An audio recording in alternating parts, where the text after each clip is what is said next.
Congratulations, George. Poof. Your season's over. How worried were you that the game could slip away and the Canes could lose that game? 1 to 10. I was at a 10. I was the most worried I could be. I had Georgia Tech was one of the worst nights of my life. I thought the same exact thing was going to happen. The fourth down was insane. In what world do you call that?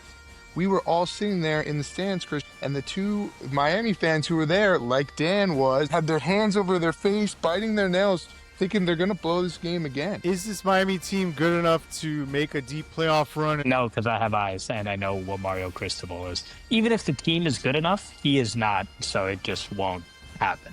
The guy couldn't win with Herbert. I'm not worried about anything, dude. Mario's going to get pucker butt. Let's say they make the playoffs. The pucker butt will come back together. Everyone saw the same game. Miami beat the shit out of Florida State.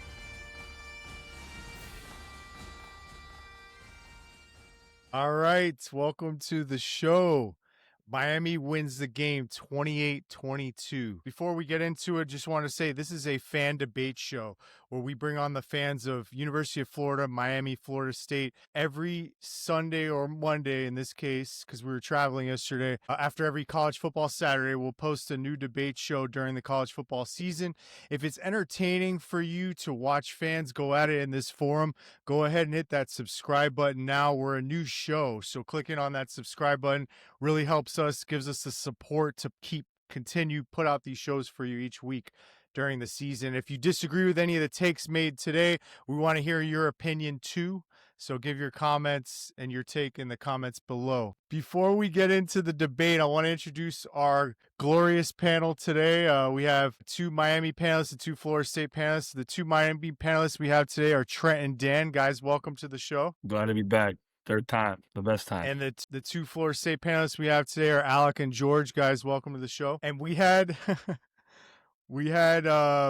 out of the 5 of us were at the game, tailgating together, enjoying the weekend together. My name's Christian. I'll be moderating today's debate. So, boys, let's jump into it. Miami wins the game 28-22. Before we jump into the game, just want to mention that this was my 20th straight FSU Miami game attending in person. 2005 was my first. While I was up in the stands watching the game, I was just reminiscing on all the great FSU Miami games, all the great players over the last 20 years that I watched on that field in Doak and the Orange Bowl and Hard Rock Stadium. And I just want to say thank God for this rivalry. This rivalry game is so special. It means so much to so many people. It's what makes college football special. It's what makes being a Miami fan, a Florida State fan special. These games will really be remembered forever. We'll be talking about these games when we're all like a lot older in life. So God bless this rivalry. Don't let conference realignment ruin it for us fans. We want to have this game every year, so let's have FSU and Miami in the same conference so we can continue to have this game played every year for the rest of our lives. So now I want to jump into the game Saturday night. There was a lot of talk going into the game about how this game was going to play out. And in my opinion, it ended up being by far the weirdest FSU Miami game in the last 20 years or ever. And here's why I think it was the weirdest game ever, and then we'll get and debate this. If I would have told you before the game, Miami wins the turnover battle 3-0, you probably think Miami wins by at least 3 touchdowns. If I would have told you before the game, FSU holds Miami to 97 yards rushing in the game and holds Miami to under 3 yards per carry, you probably think Florida State wins the game. If I would have told you before the game, the 40-year rushing statistic we talked about last week on this show, where in the last 40 years, it's the team that wins the rushing battle is 40-0. If that streak gets broken and the team that wins the rushing battle loses the game, if I would have told you before the game, FSU had double the amount of first downs, 28-14, better 3rd and 4th down conversion percentage, more passing yards, more total yards, you probably think Florida State wins the game. If I would have told you before the game, with 10 minutes left, Miami is up 28-3, up 25 points, you probably think, oh, Miami wins by 20 to 30 points in the end. If I would have told you before the game, 10 minutes left in the 4th quarter, FSU's still down 28-3. FSU somehow would be an onside kick recovery away from not tying the game, but winning the game. If I would have told you before the game, FSU outgained Miami 188 yards to 17 yards in the 4th quarter, you probably would have thought FSU would win the game. But we all know that's not what happened. Miami, and to me, I haven't even said the weirdest part yet. To me, the weirdest part about this whole game was that we get out of the stadium. We're talking to at least 6 to 7 Miami fans, 6 to 7 Florida State fans around the stadium, around our post-game tailgate. And the vibes of the fans are different than a typical win or a loss in a rivalry game. The Miami fans are upset, ripping Mario for his coaching and game management. FSU fans aren't as in a bad mood as they would be in losing a rivalry game, yet Miami won and FSU lost. So part of that is a testament of where the Miami program is at this time versus Florida State. But all in all, it's a weird game. And in the end, you got to give credit to Miami for winning the game. Miami was the better team. They deserved to win the game. They had the better players. Their coordinators did a great job coaching. Miami made the explosive plays in the critical moments in the game, and FSU did not make explosive plays in the critical moments of the first 3 quarters. So Miami forced 3 turnovers. FSU didn't force any, and that ended up being the difference. So with that being said, and I want to start with you. Do you agree that this was the weirdest FSU Miami game you've ever seen? And with all the surprising takeaways from the game, what surprised you the most about this game? Well, I can tell you that Miami's fourth quarter performance was the least surprising part of the game. But this game was weird. But the statistics, you look at the stats of this game, it's not what you actually saw on the field. So the more you look at the stats, the weirder the game gets. But everyone saw the same game.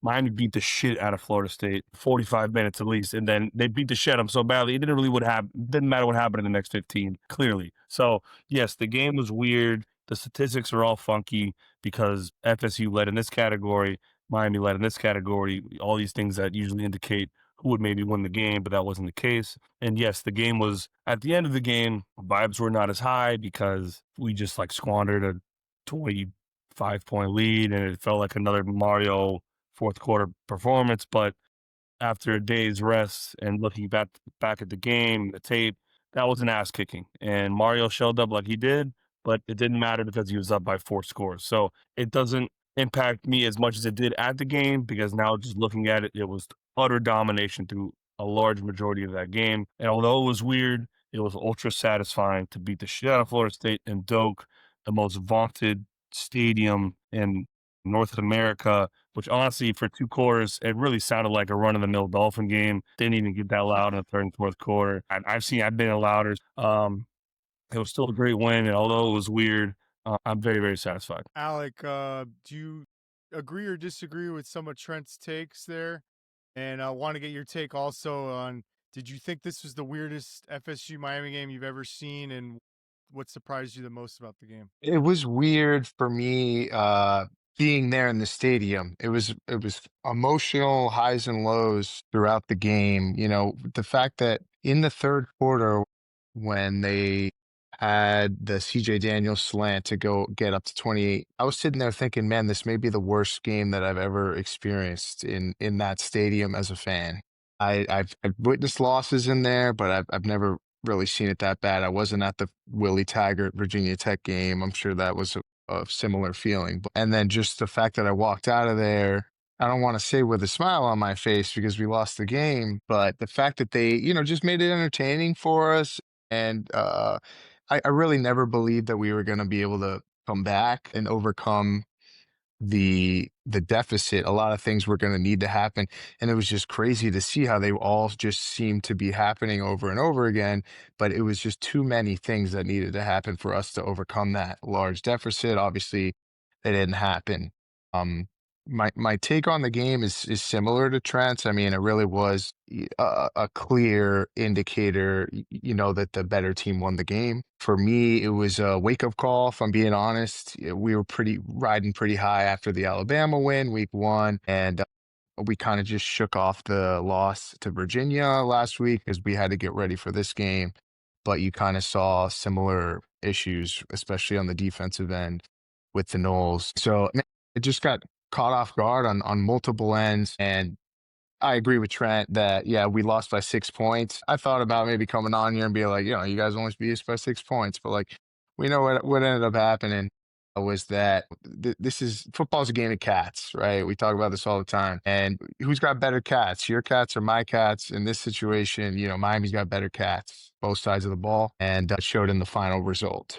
So, but I just want one more thing. I don't want to run too long here, but you mentioned earlier that after the game, everyone was kind of in a weird emotional place. A lot of the Miami fans were pissed off that, they were in a situation where they could have maybe blown the game, or they let us come back to keep it within 6. And I think what changed the Trent and maybe Dan, I can't really speak for Dan, the mindset is you got to go on Twitter and you see all the fans talking big. And my Twitter feed as an FSU fan was all Canes fans. And it kind of put me in like a realized, man, we really did get smacked down.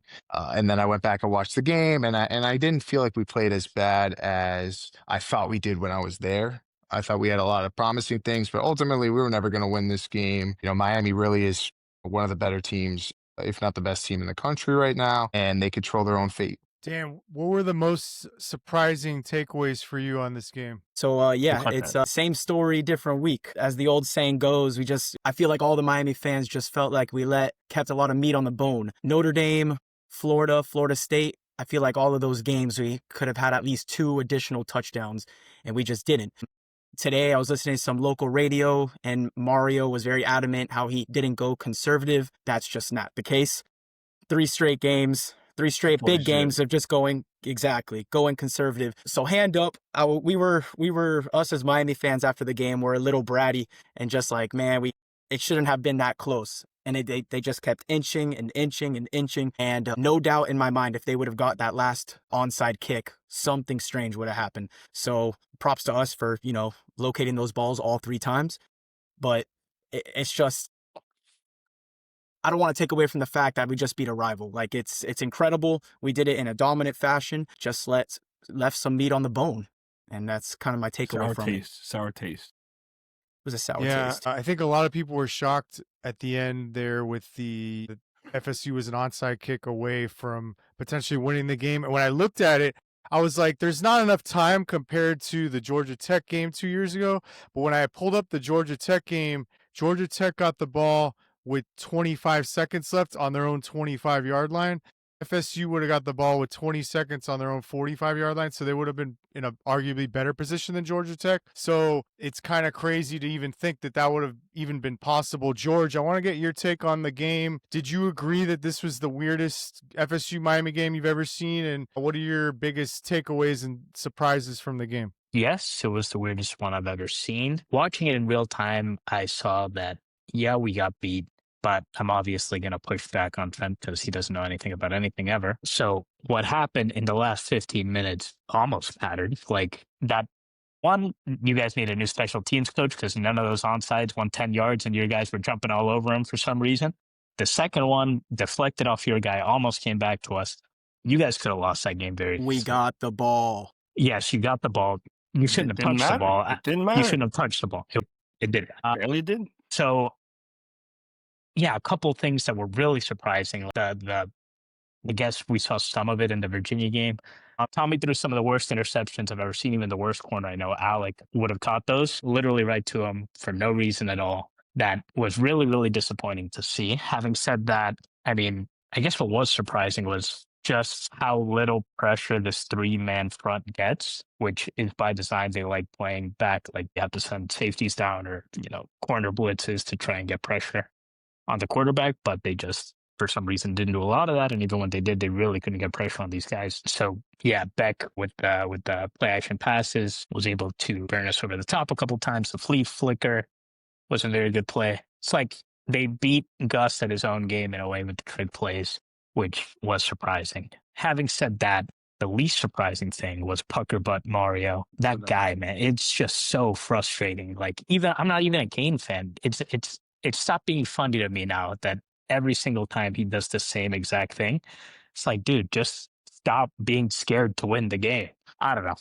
So with that, Christian, what do you think about this, Christian? Well, what are your thoughts I want to on the know game? what Christian has to say Christian, about please. this. What was your surprises? So I think that they've always talked about Mario as Mr. Conservative, and he's been ripped by the fans for years for his conservative game management. What I think was surprising is he actually got in his own head and said, I want to prove the fans wrong and show I can be aggressive. But he did that in the worst possible moment.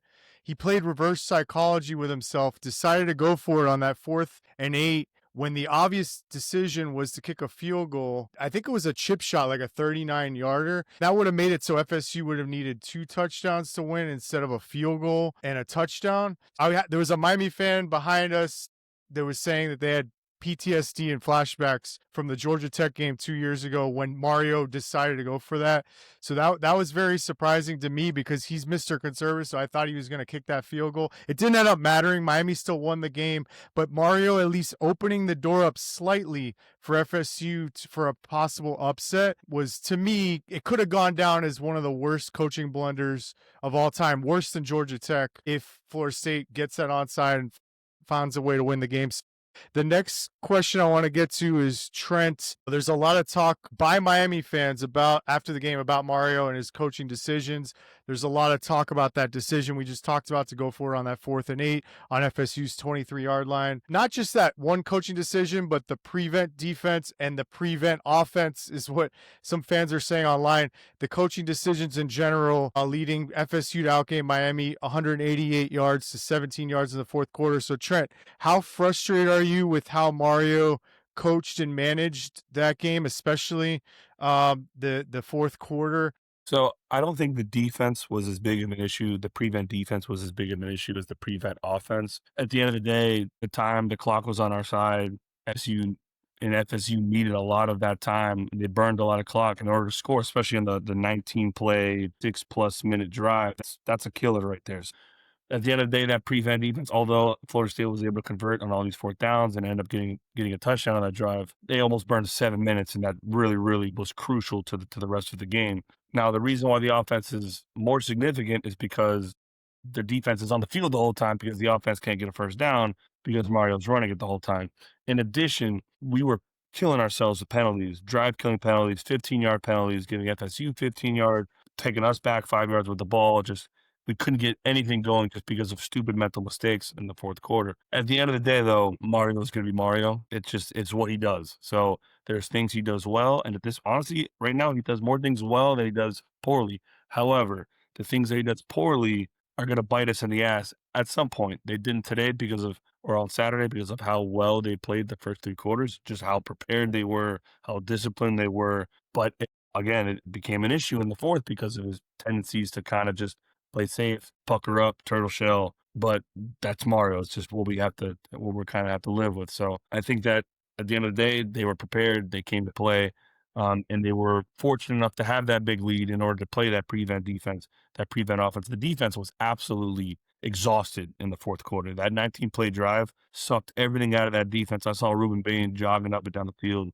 They had nothing left in the tank. That's mainly because of the offense refusing to stay on the field and get a first down. And I think they only had 17 yards in the 4th quarter. So I think the offense is the biggest issue, and that plays a role into that defensive performance in the 4th quarter. Defense was fantastic, honestly, for most of that game. They've been great all year. So it's the Mario offense. Who gets the blame for that? Is it Dawson or Mario? And how do you think Mario gets involved in the offense, and when do you think he gets involved with it? It's Mario. Dawson's the play caller, but Mario is the game plan. He's going to tell Dawson, look, we want to run it here. We want to burn clock here. And Dawson will call the run plays.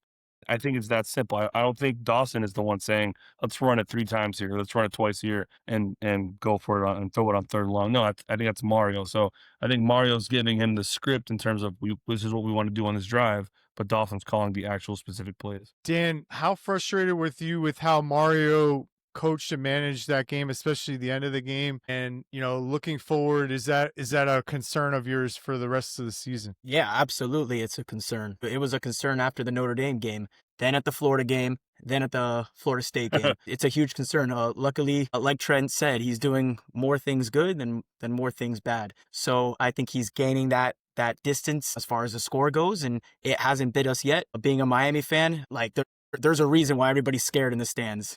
And watching the game back on TV, I don't know why you just felt like you were in more control, but being in that stadium, it's frustrating to watch, and it's frustrating because we know what can happen. So luckily it didn't this time. A lot of ACC play left, and hoping he can divert away from that.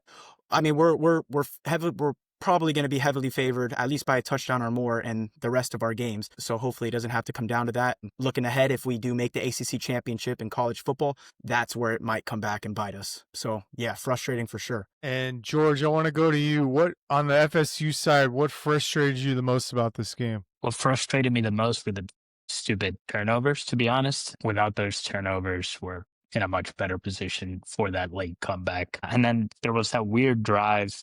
I mean, I hate to agree with Craig Herbstreit, but at one point we had a fourth down deep in their territory, like in field goal range, and we needed a field goal. Like a field goal was good enough to get us where we could to, at some point we were going to need it. And Mike chose to go for it. And we would have had like another minute or two, or yeah, like a minute and a half is what they were saying on the clock in the end of game scenario, because we needed the field goal anyway. And Mike chose to go for it. Eventually we got the touchdown, but it just added and wasted time that was very precious at that point. Like, I get it, you want to score 2 touchdowns, try and just win it in regulation, but I mean, you know, the clock's not your friend at that point. So that was really frustrating to see.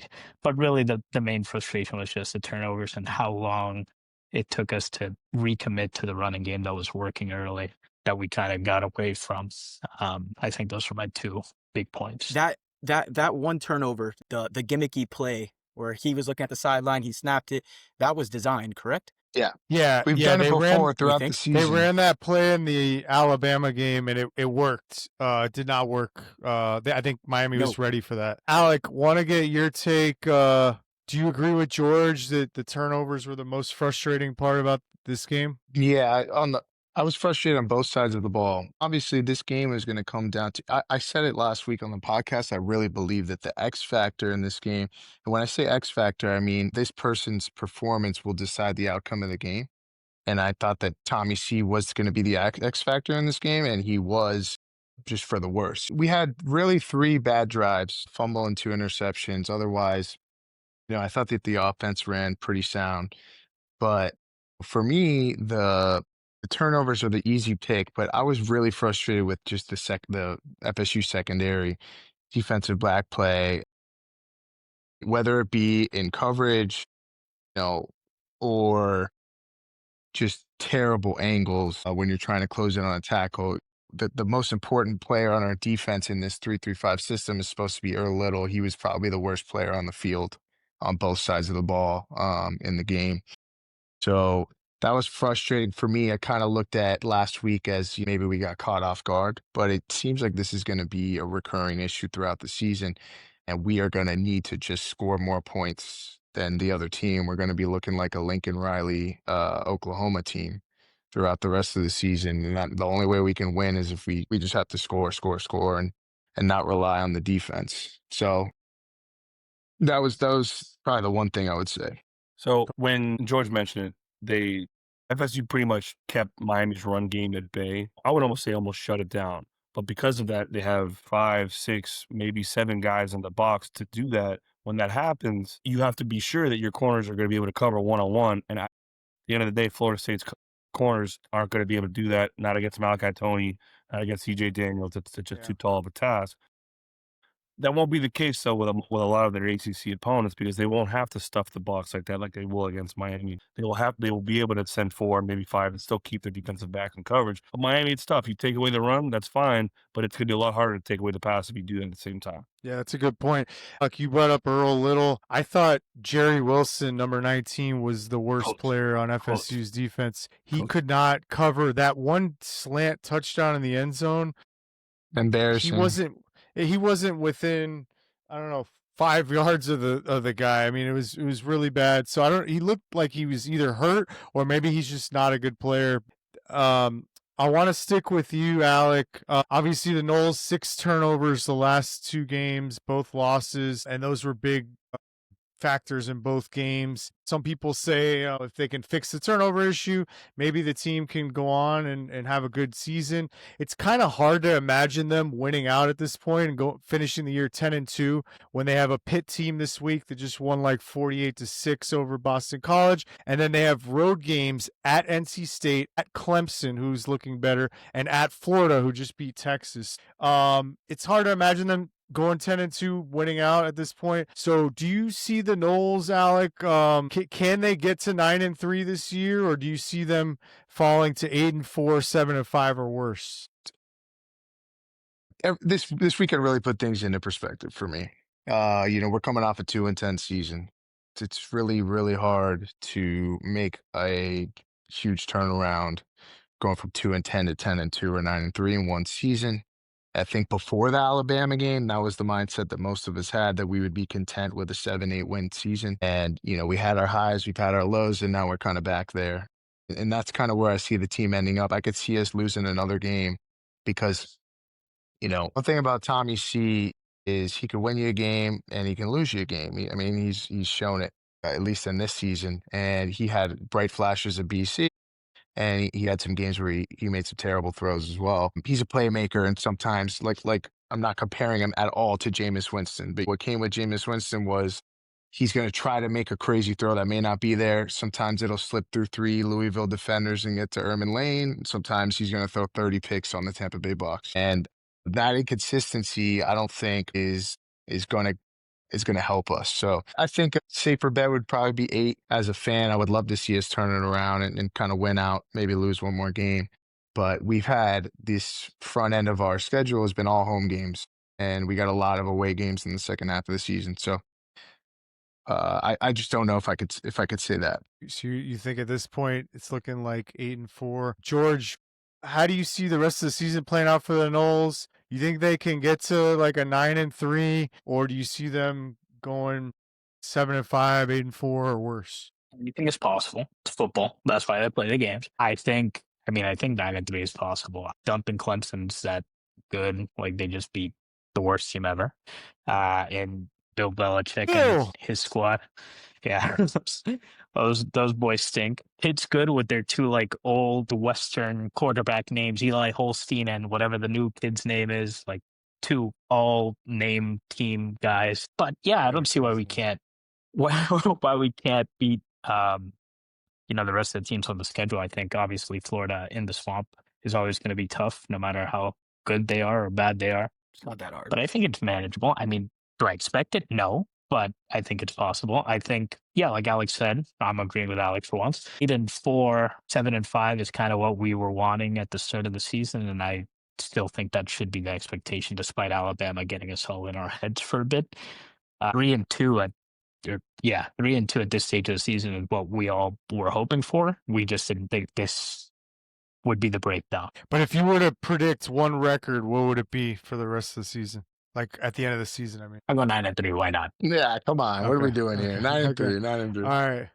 I want to get to the Kane boys, Dan and Trent. Obviously, you guys are rocking the funeral gear for giving condolences for the Florida State program. Did you say Trent and Dan? I thought that was Harry Potter down there, but I guess that's Dan. Sorry.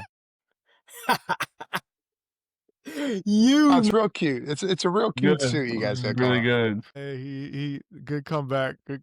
But I gotta say it was a great troll, a great idea, and very creative of you guys to rock the funeral gear. I wish you would have let me know. I would have gotten my suit ready and pressed for the show.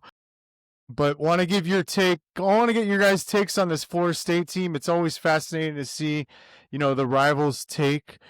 How do you see the Noles team after you've gotten all these data points to this point? How do you see them finishing the season, and what would you predict their record would be? Yeah, so after week 1, he did a segment. It was called "Your Season Is Over." George mentioned that Miami's season was over after beating Notre Dame, so I had to just go ahead. Congratulations, George. Poof, your season's over. But no, I talk a lot of shit. I got my belt right here, but and I still think Florida State is a good team with a good offense that regular ACC teams are going to have huge issues just keeping up with. I think 9-3 is the fair prediction with the margin of error of 1 win, whether it's or 1 loss, whether it's to Clemson or Florida. I think they're better than Pitt, Stanford, Wake, Virginia Tech, NC State. No question about it. And then I could see them maybe splitting Clemson and Florida, or even winning both. It wouldn't surprise me to see them go 10-2. But obviously, there's things to clean up. Tommy needs to play better. He's got to play smarter. But it's still a good football team that can still has a lot to accomplish. I don't think that their ACC championship chances are above 5% at this point. They'll need a lot of help, and likely their college football playoff chances as well. But they are still a good team that can still put up loads of offense, 500 yards plus a game, and teams just simply won't be able to keep up with that. Dan, how do you see this FSU team moving forward, and what would you predict they finish the regular season with in terms of record? Yeah, in terms of record, I'm gonna go 8-4. I think they lose to both Clemson and Florida. Like you guys are all saying, or like Trent's saying, I still think they're a good team. But 8-4 is my I guess, yeah, 8-4. I'm sorry, I'm rechecking the schedule. But I still think they're a good team. I think Gus Malzahn's the truth. I think he's gonna figure it out. Defense needs a lot of work. Alec, you were talking about defense, your DBs. Like Trent said, you guys, I mean, credit to you guys. You guys stuffed us in the run game. And that goes a little bit to us being conservative. I don't know if we wanted to be as conservative as what we showed on the field. Like, you guys committed to something. Credit to the game plan, but that just left your DBs and safeties out on an island. Dan, I want to stick with you. Obviously, Miami got 3 big wins, beating Florida State, Notre Dame, and Florida. In the Florida State Notre Dame game specifically, they were outscored 36-6 in the fourth quarter of both of those games. But they went on to win the games, obviously, and this Miami team we've seen, they've consistently played great for 2.5 to 3 quarters in these big games, but they've struggled to really finish and dominate all 4 quarters. And we remember early Miami teams of the early 2000s that would all step on the throat of their opponents and finish games and dominate their opponents. We know that Miami will make the playoffs this year, but my question, Dan, is based on what you've seen so far, is this Miami team good enough to make a deep playoff run and win a national title this year? Yes. Short answer is yes. We still haven't put together a full game all season. But the one satisfying thing about this past weekend is that we showed that we can win in multiple ways. You guys shut down the run, and Beck was pretty incredible, 20 for 27. And we just showed that we can also hit the passing game. So with that said, if we're able to get a full game together multiple times, I think we're going to be pretty scary. Yeah, just multiple. That was my one question going in. It's, hey, if they're able to stop the run, what are we going to do? And from the jump, we were able to start throwing it deep, and that was a pleasant watch. But you think, like, as they get into playoffs and deeper in the season, that they'll be able to finish games and like they'll be able to develop that trait as the year goes on? Yeah, so that's the question. I don't think it's gonna bite us until we get to, God willing, the ACC championship and past that. I mean, that's the only way. I don't see any of the ACC teams making it close like that, maybe besides SMU. So short answer, I'm hoping that we iron out those details before we get to the big games at the end of the year. George, is this Miami team good enough to make a deep playoff run and win a national title? What do you think he's going to say? No, because I have eyes and I know what Mario Cristobal is. Even if the team is good enough, he is not. So it just won't happen. The guy couldn't win with Herbert. Like, I'm not worried about anything, dude. This guy. Yeah, there really is. There really is. It's gonna sound like I'm salty. No, But that's I'm how really I not. salty. I just know. That's how I I just salty. know. It's like history has proven it, right? Like, 2 things I know. Tua stinks. Mario's gonna get pucker butt at the end of the game. It's just what it is. And when they play actual football teams in the playoffs, let's say they make the playoffs, the pucker butt will come back to get them. When they play actual football teams. Yeah, Yeah, we're no. not a playoff team. Florida State, no, now they're not. Okay. now they're we not. weren't. Now they're not. No, they're Go not. back and watch the tape. I've never once said that they were a playoff team, but okay. I think you said Heisman. It said Tommy was the best quarterback. I don't know. Sorry. Yeah, go ahead. Trent, is the Miami team, players and coaches, good enough to make a deep playoff run and win a national title this year? I told this to Alex. Based on what you've seen so far. I think I told this to you, Christian. There's no one in America more dangerous with a 14-point lead than Mario Cristobal. We've all seen it.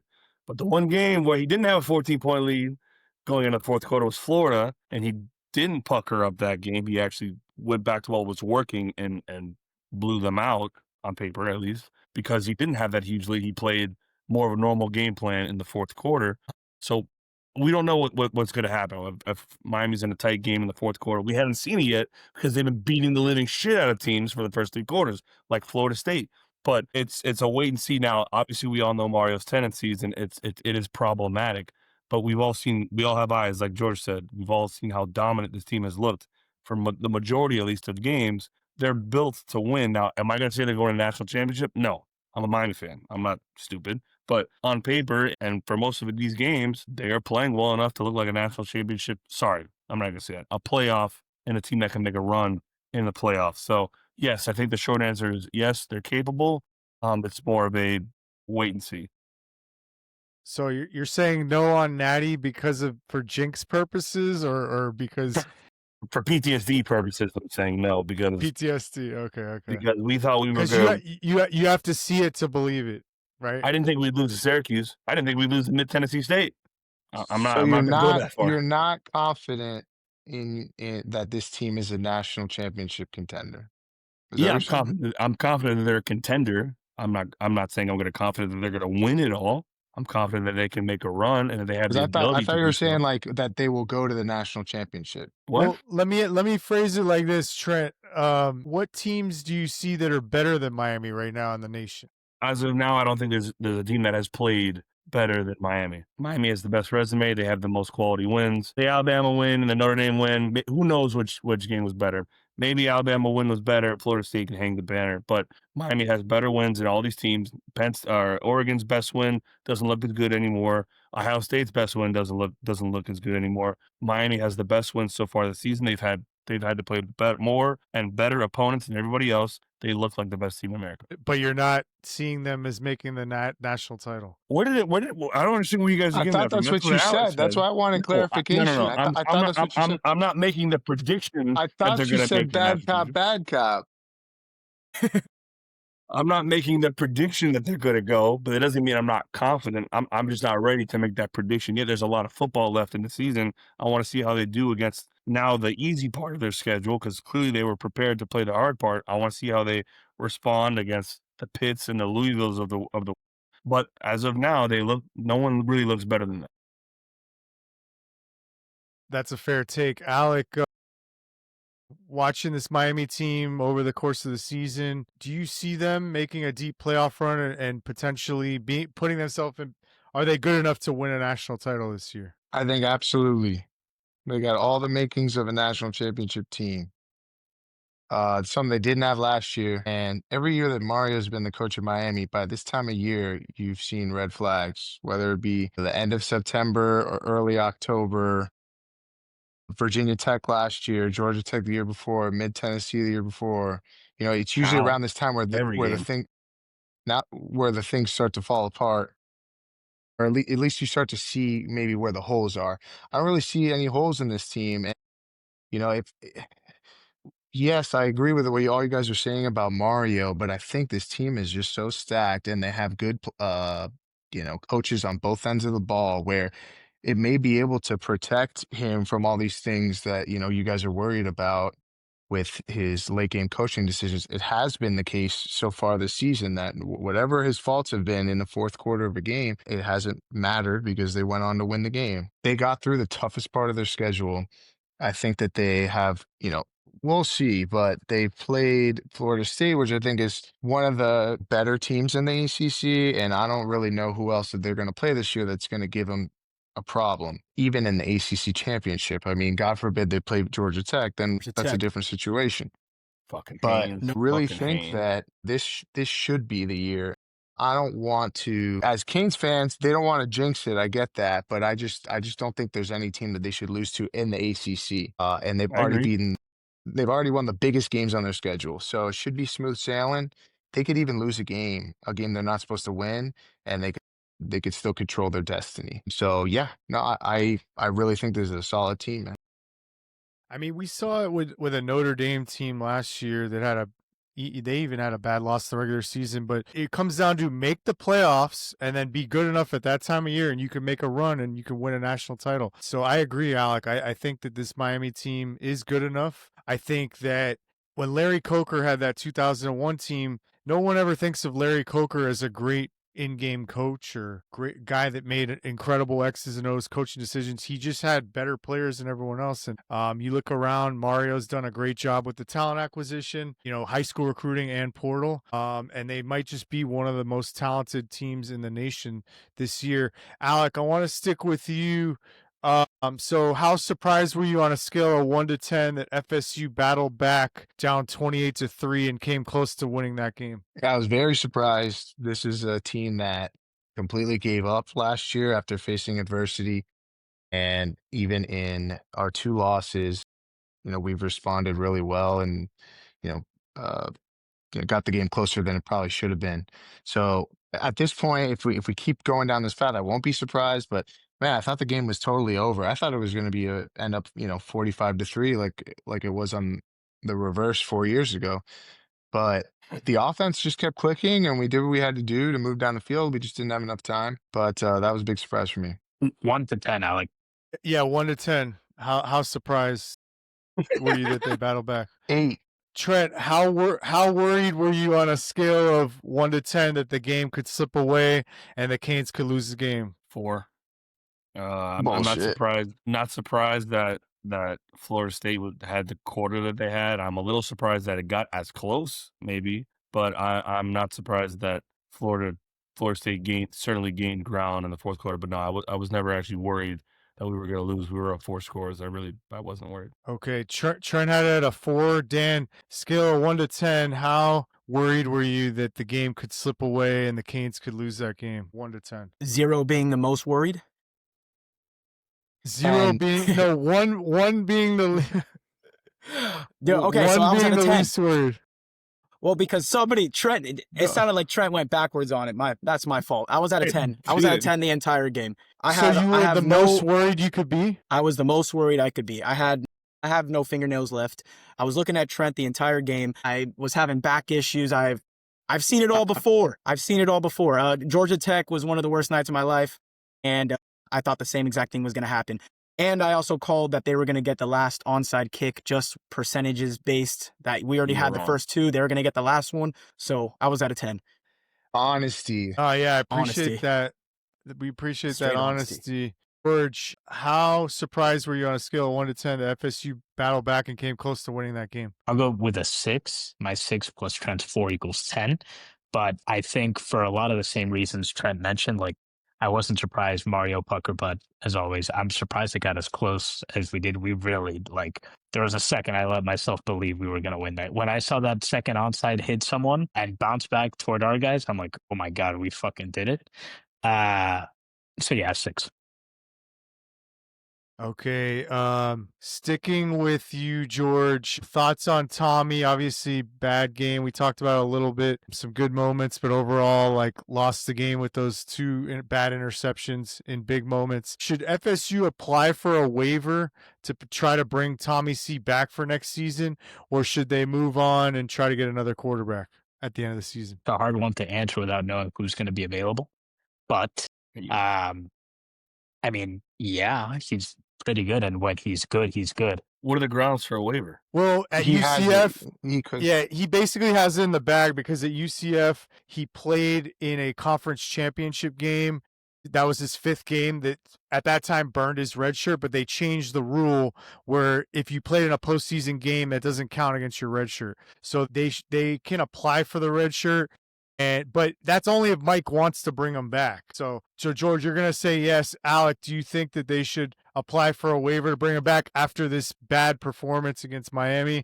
Or should they move on and try to get another quarterback?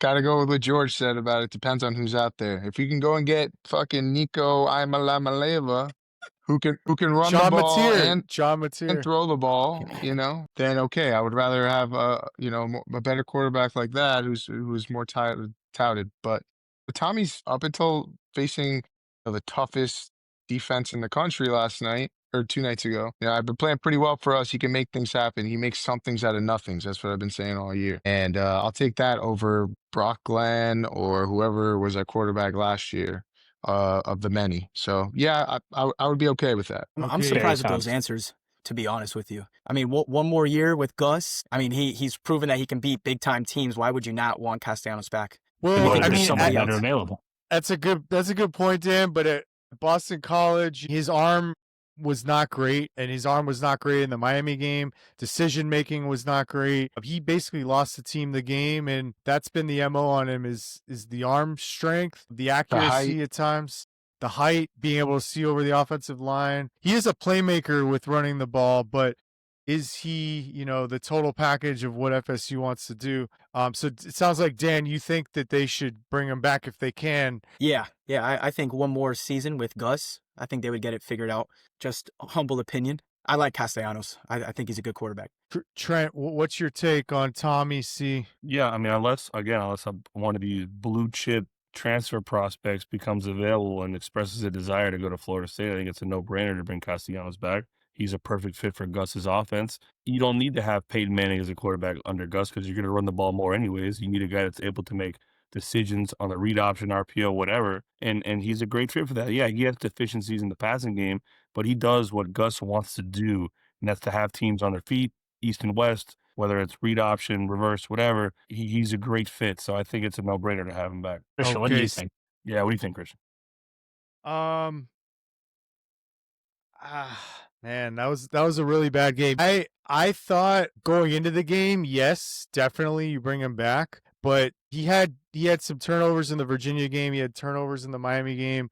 You can't win turning the ball over, and they were bad decisions. The throw to Pitt, the first interception that was picked off by Bryce Fitzgerald, Pittman was open. I don't know if you guys, we saw in the stadium, he was open. If he threw it on time, and earlier, he would have hit him. It would have been a huge play for the drive, but he threw it late. He did get hit a little bit, being crisper with the timing. So anyways, my overall thoughts on Tommy is if he continues to play like he played against Miami and Virginia, I think that they may decide, hey, we need to get a good quarterback that's not going to be turning the ball over. Guy that can run, but that it's going to protect the football. But again, thoughts can change as the season goes on. Trent, I want to stick with you.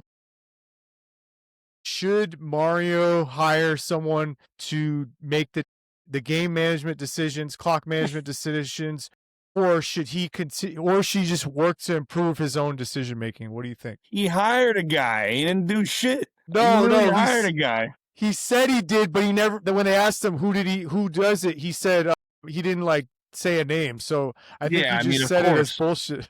Of course, if my grandmother didn't have legs, I would love to give her legs. It's not like.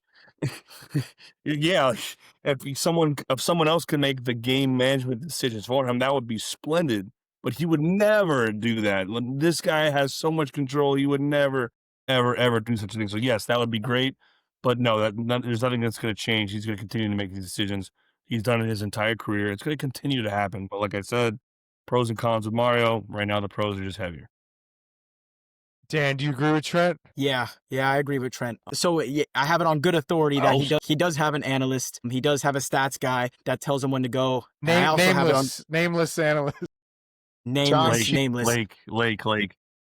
Lake. And David Lake. Apparently on 4th and 8, the whole reason why he went for it on 4th and 8 is because the guy started getting in his ear. The nameless guy. Yeah, so you gotta I know he fire has one. Yeah, I gotta fire him. Scapegoat. Yeah.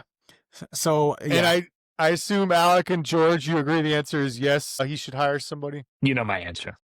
Okay. I agree with Trent, and I don't think he'll give up control. But really, we really didn't get to talk about this too much. But the 4th down was insane. What in what world do you call that? It didn't matter. You guys won the game, but we were all sitting there in the stands, Chris, laughing our asses off. And the two Miami fans who were there, like Dan was, and like Trent refuses to admit, had their hands over their face, biting their nails, thinking they're going to blow this game again. So I don't really get it. What did you think of the 4th down call, Trent? At that moment in time, because this is probably because Mario was thinking just like me, I was thinking that we were up 2 scores at the end of the day, and we could try to end it here, and it wouldn't be a big deal. But then I wasn't really thinking about Florida State getting short, kicking a field goal, then having another opportunity for an outside kick quicker. I'm a fan. I'm not a coach, so I wasn't thinking about that. Someone should have told them that and said, hey, they could just take a field goal, and it's a 1-possession game. So in hindsight, yeah, I don't agree with the call. At the time I did, but in hindsight, no, I don't. It's not the correct call.